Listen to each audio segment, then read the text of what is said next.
So, as I already mentioned, thank you guys for coming down here. It truly is an honor. I'm excited to meet a lot of you over the next 4 days, or maybe even 5 or 6 days for those of you that are staying here for an extended period of time. Now, what I want to share with you today are basically 3 simple stories. 3 things that I've picked up along the way that really helped me live the life and create the life that fulfills me, that excites me, and that fuels me. And I hope that some of those things might also spark an idea in you that create a change. Because if we achieve that, I think I've accomplished a lot. So, the first thing that I wanted to talk about that you see on the next slide is I want to start with a dangerous question. Because I think when you ask the wrong questions in life, you can get the wrong results. It's all about the questions that we asked ourselves. Albert Einstein always said, if I want to solve any problem, I would spend 99% of my time thinking about what question to ask. Because the solution will present itself when you ask the right question. So I start out with a dangerous question because this is a question that I see a lot of people asking themselves. So what you will notice is, and what you're probably wondering by now is, what is this question that I'm talking about? Who here wants to know? I'm glad, because I'll give you the answer. This question created a lot of challenges for me in my life, and the question is,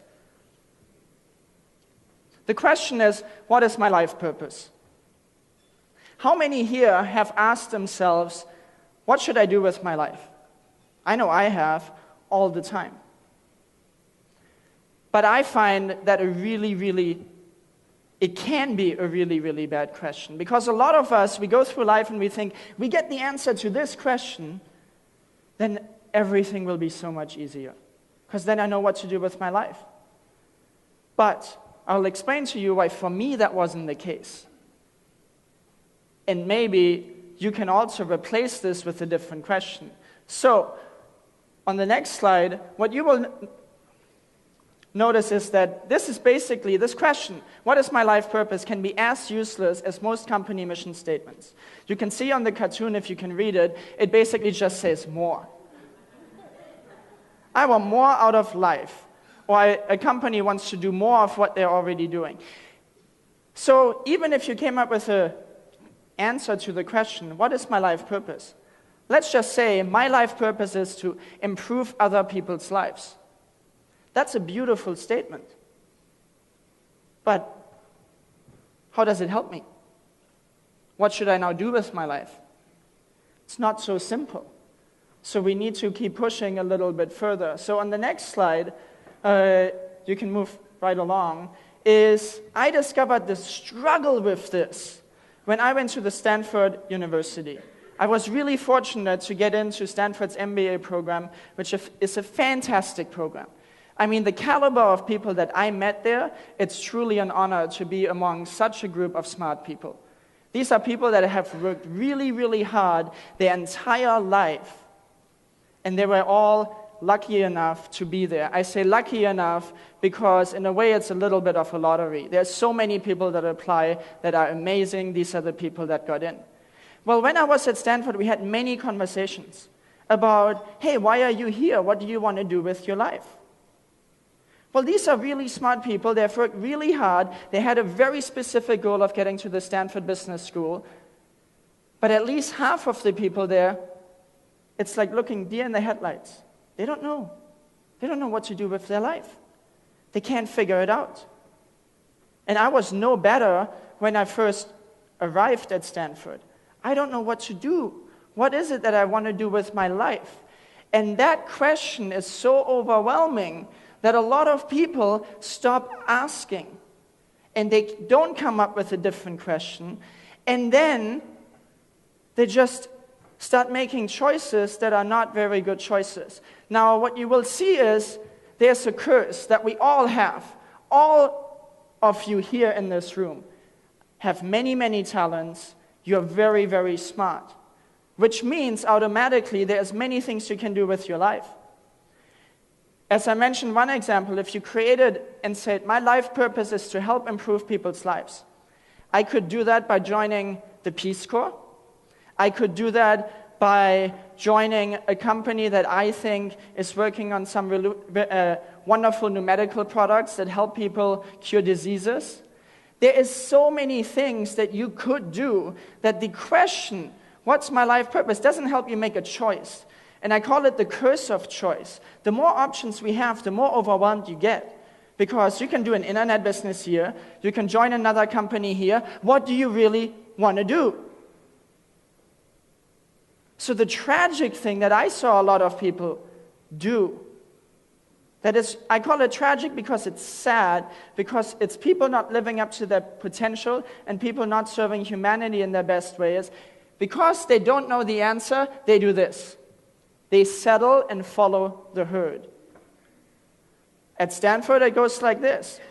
What company are you interviewing with? What industry is hot? Oh, I'm also going to go into venture capital. I'm going to go into private equity. I'm going to go into investment banking. I'm going to go into consulting because, well, that's how I can pay off my student loans really quickly. That's how I can make the most money. That is a really promising career. But the heart isn't there. Now, a lot of those people just don't end up being really fulfilled, end up being happy.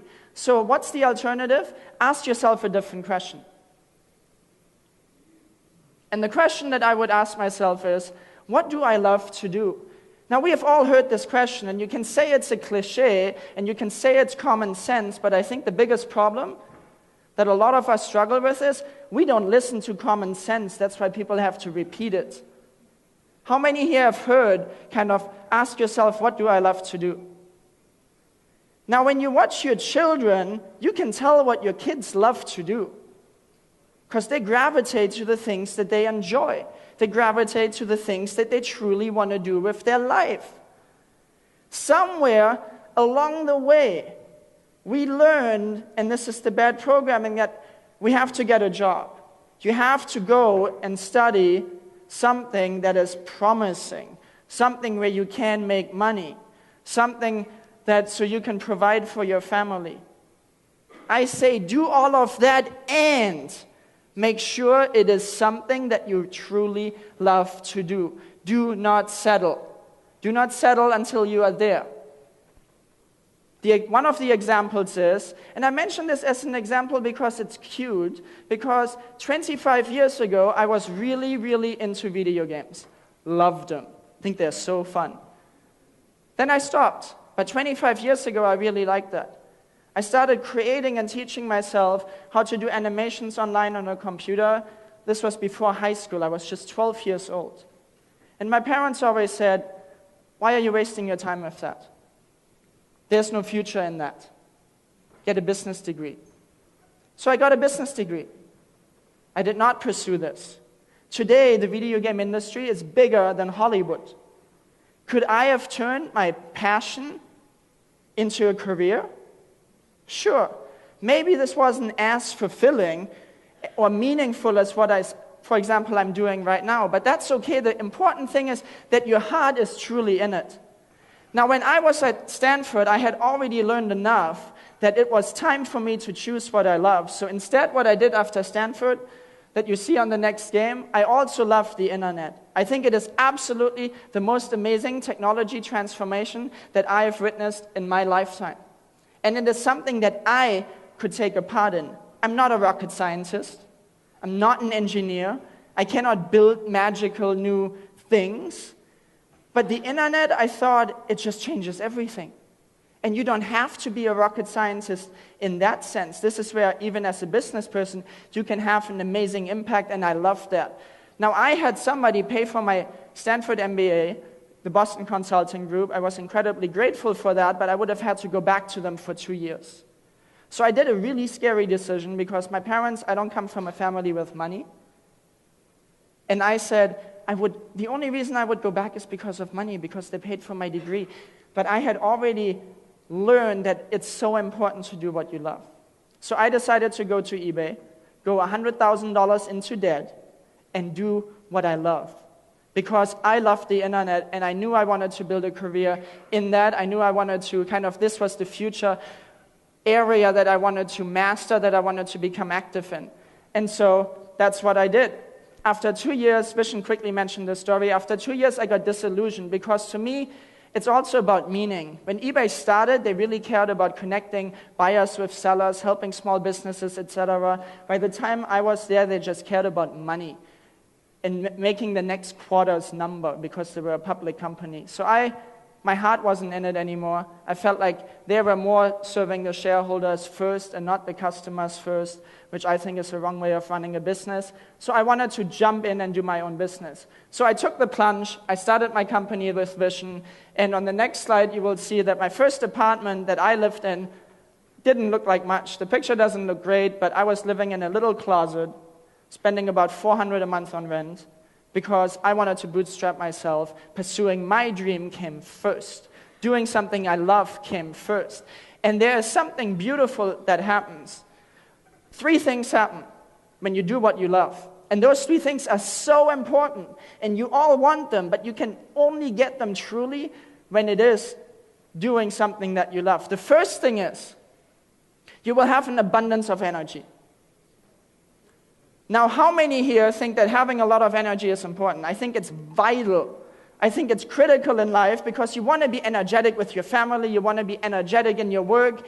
Now, how many think it's easier to have a ton of energy when you're doing what you love versus when you're doing what you hate? Now, how many of here, even though you know that, have at some point or another pursued jobs where you just couldn't stand it? Now, it's okay, but it's once we have that knowledge, I think it's time to make a change.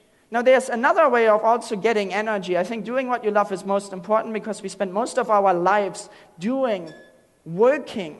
Now, the beauty is, when you're doing what you love, it feels like play. You get to be a kid again. Kids have fun. They don't complain that it's Monday. They love Mondays. I love Mondays. I love every day for different reasons. I love Saturday to spend the whole day with my family. I love Monday because I get to do what I love also.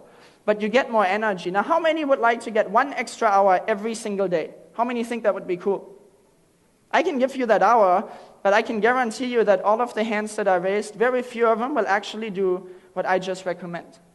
Again, it's sad, but most of us, even though sometimes the answers are pretty simple, we don't do them. Here's what I've discovered. I used to sleep 8 hours a day. I don't use an alarm clock. I just sleep however much my body needs because I think sleep is really, really important. But then I started something else. I started exercising in the mornings. Every morning when I get up, I exercise. And something crazy happened. I exercise for maybe sometimes just half an hour, really good, solid exercise, and my body, I sleep way less. Now I exercise half an hour, I need 2 hours less sleep, so then even with showering and all of that, I've gained 2 hours basically. Let's say 1 I spend exercising and then showering, and another 1 I've just gained. And I'm healthier, and I have more energy. So that works for me, but I said, all of you want an extra hour, we'll see how many of you are actually willing to do what it takes. But it's right there for the taking, for whoever wants to have it. Now the next thing that is also super important. You have already heard about that. I'm a huge believer in intuition, in following your gut, in doing what feels right. We all have that language. Now, how do you really get intuition? Again, when you're doing what you love, I think you open yourself up to more information. Whereas if you're doing something and you're like, man, I don't like this job, I'm so miserable, and it's just like you get in that bad, how many think in that state of mind you can be intuitive? I think it's almost impossible. But intuition is so important. Should you hire this person? Should you marry this person? Should you go into a joint venture partnership with this person? Is this the right job for you to do? All of these are really critical questions, and we cannot answer them with logic. You can make a pro and con list and try all day long, but if you can feel it in your heart, That's intuition. And the more you do what you love, the more intuitive you become, the better decisions you can make as a business leader or as a father or as a mother or whatever it is that you're doing right now in life. Intuition can be a huge ally for you, for your life, and you open yourself up to that when you do what you love. Now, the last thing, which I think might be the single most important thing, is perseverance. Because I had it, in some sense, pretty easy. I've always worked pretty hard. That's how I got my good grades. And then in my jobs, I rose really fast. You heard about my success at eBay. I got acknowledged. Then I became an entrepreneur, and boy, did I get kicked in the face. I wasn't used to getting kicked in the face. I wasn't used to failing. I wasn't used to just falling down. I did that a lot as an entrepreneur, all the time. Because you put yourself out there. And I will tell you that it can be hard, but when it's what you love, you're not just in it for the money, so who cares? I'm doing what I do because I love it, because I contribute, because I grow. And every challenge I can say, bring it on, what am I going to learn from this? Perseverance is so important because things are harder than you ever expect, but if it comes out of a center of love, out of passion, because you are just in it, then you have a different mindset for it and you don't give up. All these statistics that 9 out of 10 startups fail, well, I would actually look at that and break that down and ask the people that are in it and doing what they love, is it still 9 out of 10? Or is it just people are so hungry for the get rich quick here, I don't have to do anything syndrome? They all fail because they give up at the slightest, as soon as it gets hard, as soon as it gets difficult, as soon as the results are not there as quickly as you expected them. But if you're doing it because you know you love it, and this is what you really want to do, you can just go through anything. And you have and can develop the mindset of never giving up. And that's kind of what you develop with this. So perseverance is critical. And I became a lot more humble the moment I became an entrepreneur, because boy, did I have challenges that I never expected and never thought would meet me along the way. Now, next is, what do you do if what you love changes? Well, I think that's a great question, because things are not always the same. And it's okay. If what you love changes, then change what you do, or dig deep inside and ask yourself, why did you do it in the first place? I would pause for a moment before saying change what you do, because I think so many people, they run from conflict and then they think they don't experience it again. Whether in business or in relationships, you can be with a partner and run and go into a new relationship and think, oh, I won't have these problems in the new relationship. Well, before you do that, look truly at yourself and be honest with yourself. And see, what is it that I need to learn? My sensei and martial arts instructor, when I was young, taught me one really important lesson that sunk in so deep that I'm so incredibly grateful for. And he said, no matter where you move, you take your baggage with you. And that means if you change what you do, all the problems, kind of the things that you need to work on as a person, you cannot run away from yourself. You can try. And a lot of people spend their lives trying, but you won't succeed at that.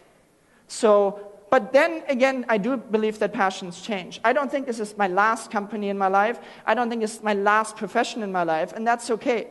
When I discover a new passion, I'll be open to that, but I will always make sure that what I'm doing is what I love. And lastly, then you can reinvent yourself, and most importantly, remember what comes first.